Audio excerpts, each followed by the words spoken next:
Assalamualaikum warahmatullahi wabarakatuh. Bismillah walhamdulillah wassalatu wassalamu ala rasulillah.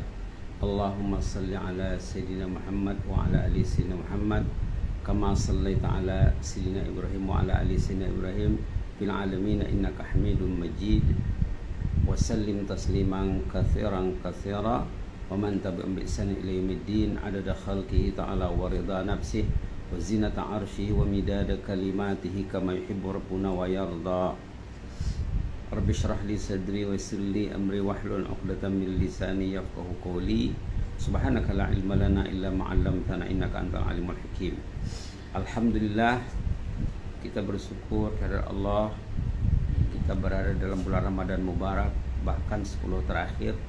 Hari ini sudah 21 Ramadan. Minggu depan, Sabtu depan, berarti Sabtu yang terakhir pada bulan Ramadan. Kita masih terikat dengan tajuk sorotan terdahulu tentang ayat 201 suratul Baqarah. Rabbana atina fid dunya hasanah wa fil akhirati hasanah wa qina azabannar. Doa yang rata-rata umat Islam mungkin 100% yang membaca doa ini, termasuk anak-anak. Jadi ini sorotan yang ketiga. Dalam sorotan sebelum ini kita sudah sebut bahwa dalam ayat ini ada 4 kekuatan. Dalam doa ini ada 4 kekuatan. Pertama, Rabbana, perkataan Rabbana, kata-kata Rabbana. Yang kedua, atina fid dunya hasanah, berilah kami di dunia ini hasanah. Wa fil akhirati hasanah, berilah kami juga di akhirat hasanah. Wa qina azabannar, lindungilah kami daripada azab neraka. Rabbana, ya Rabbana, Allah itu Rabb. Sama dengan kita membaca alhamdulillahi rabbil alamin. Rabb.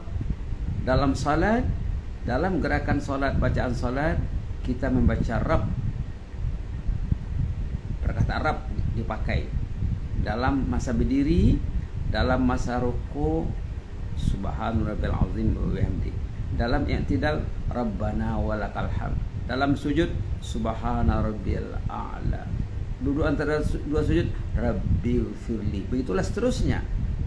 Perkataan Rabb atau kata-kata Rabb, perkataan yang paling banyak digunakan. Jadi kita perlu faham bahwa di antara makna besar Rabb ini, Allah itu murabbi, Allah itu menjaga, mengatur, mudabbir. Jadi kita meminta kepada Allah yang mengatur kita, yang menciptakan kita. Itu kekuatannya. Dulu sudah pernah waktu bicara tentang Al-Fatihah, kita sudah bicara panjang lebar tentang Rabb. Yang kedua, atina fid dunya hasanah, berilah kami hasanah di dunia. Hasanah ini sudah dicadangkan sebelum ini, kita tidak perlu terjemahkan secara literal, secara kamusi, kebaikan.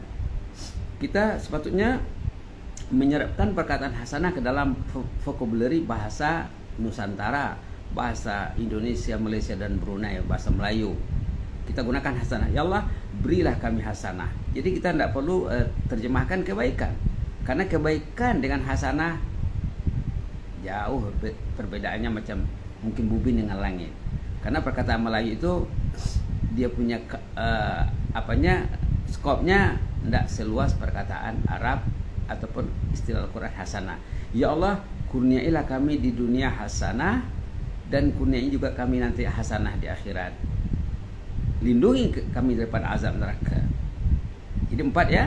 Pertama perkataan Rabb, yang kedua hasanah di dunia, yang ketiga hasanah di akhirat, yang keempat terpelihara daripada azab neraka. Terpelihara pada azab neraka ini termasuk hasanah. Karena bila orang itu dilindungi daripada azab neraka, berarti dia jadi ahlul jannah. Kemuncak hasanah di akhirat adalah dukhulul jannah, meraih jannah. Mudah-mudahan kita semua ahlul jannah. Di bulan Ramadan ini pintu jannah terbuka, pintu neraka tertutup. Artinya peluang ingin meraih jannah itu terbuka lebar. Bulan Ramadan bulan dukhulul jannah. Orang beriman karena meraih peluang untuk masuk jannah, terutama di 10 terakhir dengan meraih keutamaan Lailatul Qadar ya. Jadi sekarang ini kita mau fokus pada hasanah di dunia bersama kisah seorang pemuda seorang belia, subhanallah, kisahnya sangat unik. Betul benar-benar dia persis mendapat hasanah di dunia. Di sini dia berkisah, mungkin kita boleh baca sedikit teks ceritanya. Seorang belia saleh berujar bahwa kenangan manis saya dengan istighfar. Ini berkenaan dengan istighfar ya. Kunci hasanah di dunia adalah istighfar. Ini tajuknya sekarang. Kunci hasanah di dunia istighfar. Orang yang rajin beristighfar dia akan meraih hasanah di dunia biiznillah taala. Inilah yang mau disorot dalam cerita ini. Bahwa kenangan manis saya dengan istighfar bermula sejak 3 tahun lalu. Ini setelah dia menempuh liku-liku perjalanan, dia menceritakan peristiwa yang terjadi 3 tahun sebelumnya. Apa yang terjadi itu? Ketika itu katanya 3 tahun yang lalu dia menghadapi bebanan mental yang berat. Bayangkan, katanya, saya tak bekerja, saya masih hidup sebatang kara, saya belum ada kendaraan, belum ada sumber keuangan. Nah, inilah berarti orang ini tersekat daripada hasanah dunia. Belum ada kerja, belum ada pasangan hidup, belum ada kendaraan, belum ada rumah. Lantas macam mana dia mengubah cara hidupnya? Macam mana Allah membantu dia untuk mengubah cara hidupnya untuk mencapai hasanah di dunia? Dia belajar tentang istighfar. Jadi kunci hasanah di dunia adalah istighfar. Ingin mencapai hasanah di dunia, bagi yang belum mencapainya, banyak kali istighfar. Subhanallah. Nah, macam mana kisah selanjutnya? Subhanallah. Namun katanya, alhamdulillah saya bernasib baik bagai mendapat durian runtuh. Dia mendapat hasanah dunia diibaratkan bagai mendapat durian runtuh, kata orang Melayu ya. Dengan izin Allah, lembaran baru kehidupan saya mulai terukir. Allah membuka pintu hasanah dalam kehidupanku. Subhanallah. Baik sekali untuk panduan anak-anak kita ya, saudara-saudara kita yang menghadapi masalah dalam kehidupan, terutama kerja ini, terutama lapangan kerja. Dia cerita selanjutnya, hari ini bermula ketika saya menyaksikan siaran keilmuan mengenai istighfar dan kisah cemerlang ahlul istighfar. Dia karena semangatnya untuk mengubah kehidupannya yang sebelumnya susah, sekarang sudah selesai, sudah menyenangkan hatinya. Jadi macam mana caranya? Dia banyak membaca kisah salihin tentang ahlul istighfar, orang rajin beristighfar. Dia banyak mendalami tentang seluk-beluk istighfar. Subhanallah. Dengan demikian saya berazam memulakan lembaran baru, itu dengan beristighfar sebanyak 1000 atau lebih sehari. Bila dia sudah yakin tentang fadilah istighfar untuk mencapai hasanah di dunia dengan banyak istighfar, niatnya, azamnya, dia mesti beristighfar 1000 sehari. Subhanallah, subhanallah, subhanallah. 1000 satu hari atau lebih katanya. Memang demikianlah yang berlaku dengan semangat, keyakinan dan tawakal yang tinggi. Dia pun mulai beristighfar, dia cakap. Macam mana kisah selanjutnya? Alhamdulillah katanya. Coba anda bayangkan, hanya setelah 3 tahun 3 tahun dia berjuang beristighfar, bertaubat kepada Allah, menyesali perbuatan yang lalu. 3 tahun katanya, hanya 3 tahun. Tengok tuh, dia punya kata-kata, hanya 3 tahun katanya. Maknanya dia tidak ingin segera Allah mengijabah doanya ataupun istighfarnya. Hanya sudah 3 tahun, saya sudah mempunyai pekerjaan yang baik, gaji yang cukup, lumayan, sudah berkahwin, subhanallah. Malah sudah ada seorang anak katanya. Jadi dia bercerita ini setelah hasanah yang dia hasratkan tercapai. Subhanallah. Saya sudah memiliki kendaraan baru katanya. Hidup saya sangat selesa, sangat bahagia. Alhamdulillah, inilah beberapa perihal asas kehidupan saya yang berlaku, yang berubah, yang diberikan Allah. Yang dikatakan dari awal tadi bagi mendapat 2 runtuh. Adapun secara terperinci yang lain-lain katanya tak usah diceritakan, yang besar-besarnya saja. Kemudian di sini dia ingin pendengar ataupun golongan belia ataupun golongan remaja khususnya ya, dia ingin menghimbau. Saudara yang dikasih tahukah mengapa kisah ini saya ceritakan buat anda katanya. Apa gunanya dia share cerita ini? Alangkah indahnya jika kita boleh beristighfar 1000 atau lebih setiap hari. Betapa indahnya jika rumah kita rumah ahlul istighfar dan ahli keluarga kita menjadi ahlul istighfar. Inilah dia ya. Inilah kisah ringkas belia ini. Jadi Kalau kita bicara tentang istighfar sebagai kunci hasanah di dunia, tentu kadang-kadang ada yang bertanya, istighfar apa yang seharusnya dibaca? Di sini kita mencadangkan ada dua istighfar, yang satu yang diajar oleh Rasulullah SAW, yang kedua istighfar yang ada dalam Quran yang rata-rata orang kita sudah hafal dari kecil. Istighfar yang terdapat dalam ayat 285, ayat 2 terakhir suratul Baqarah, ghufranaka rabbana wa ilaikal masir, ghufranaka rabbana wa ilaikal masir, ghufranaka rabbana wa ilaikal masir. Untuk lebih menyerapnya, coba sama-sama kita ikuti ayat dari awal.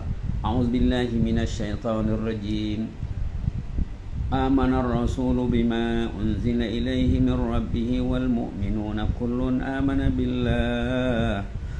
amana billahi wa malaikatihi wa kutubihi wa rusulihi la nufarriqu baina ahadin min rusulihi wa qalu sami'na wa ata'na ghufranaka rabbana wa ilaikal masir, ghufranaka rabbana wa ilaikal masir, ghufranaka rabbana wa ilaikal masir. Shadaqallahul azim. Istighfar Al-Quran yang luar biasa hebatnya. Pertama, istighfar ini terdapat dalam ayat pilihan. Ayat 2 terakhir surat Al-Baqarah itu ayat pilihan. Banyak hadis yang menyokong hebatnya status ayat 2 terakhir surat Al-Baqarah ini. Boleh disewa nanti, atau kita bicarakan di lain waktu. Baik. Nak mencapai 1001 hari. Ini jadi target orang beriman ya, terutama 10 terakhir Ramadan ini. Nak mencapai 1001 hari, ada jemaah yang coba dia membaca istighfar ghufranaka rabbana wa ilaikal masir. Dalam semenit dia boleh mencapai atau mendapat jumlah yang sangat menarik, 30 kali ghufranaka rabbana wa ilaikal masir, ghufranaka rabbana wa ilaikal masir. Itu paling sedikit ya. Dia boleh mencapai 30 kali semenit. Subhanallah. Jadi kalau kita duduk 5 menit 5 kali 30 adalah 150. Kalau 10 menit berarti 300. Coba kita wiridkan sebelum salat fardu. Contohnya duduk 10 menit. Sesudah salat fardu duduk 10 menit. Berarti satu kali salat dapat 200. Subhanallah. 5 kali salat jadi 1000. Senang ya? Senang. Subhanallah. Ataupun dalam perjalanan yang masih bekerja dari rumah ke tempat bekerja, ke pejabat, ke kantor, ataupun dari rumah ke sekolah yang masih belajar, ataupun mengantar anak ke sekolah, dari rumah ke sekolah 5 menit, 10 menit, ada yang 15 menit. Pergi 15 menit, baliknya 15 menit, dah 30 menit. 30 menit kali 30 sudah 900. Cantiknya cadangan ini ya. Nanti kita entah pergi ke mana, entah pergi ke pasar, pergi ke bank, pergi ke mana-mana, manfaatkanlah masa dalam perjalanan di atas kendaraan, sama ada kendaraan bermotor ataupun naik mobil, naik kereta, manfaatkanlah. Subhanallah. Kemudian waktu menjelang menunggu azan maghrib sebelum berbuka puasa, beduk azan maghrib berbunyi. Kalau di Brunei ada meriam ya. Sebelum meriam, suara meriam didengar, duduklah beberapa menit, 20 menit.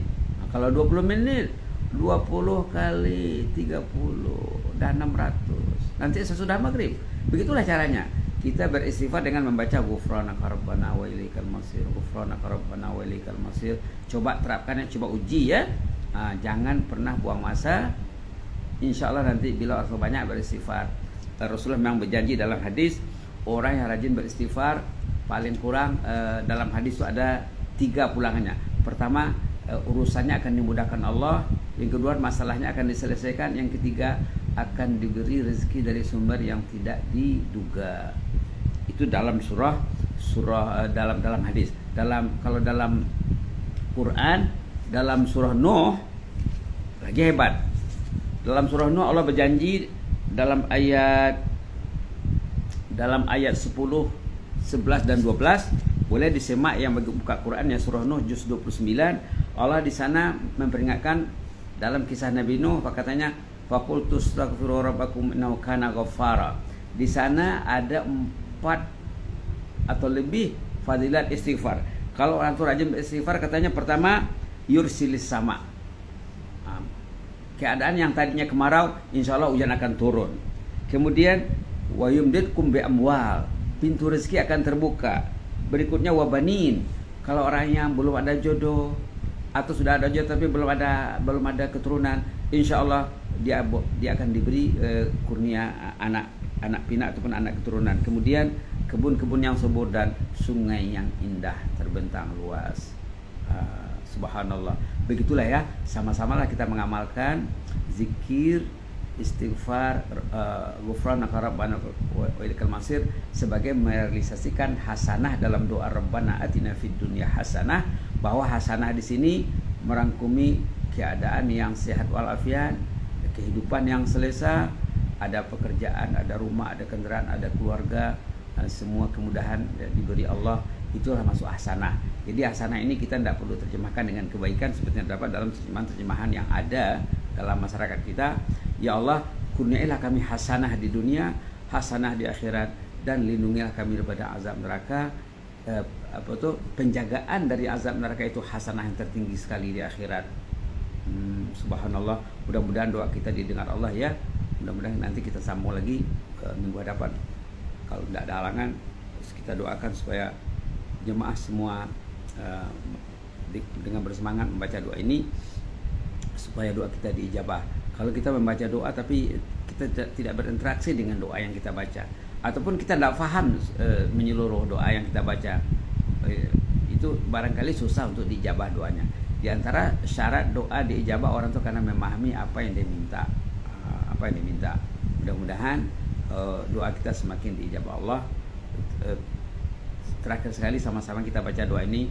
Rabbana atina fid dunya hasanah wa fil akhirati hasanah wa qina azabannar. Rabbana atina fid dunya hasanah wa fil akhirati hasanah wa qina azabannar. Rabbana atina fid dunya hasanah wa fil akhirati hasanah wa qina azabannar.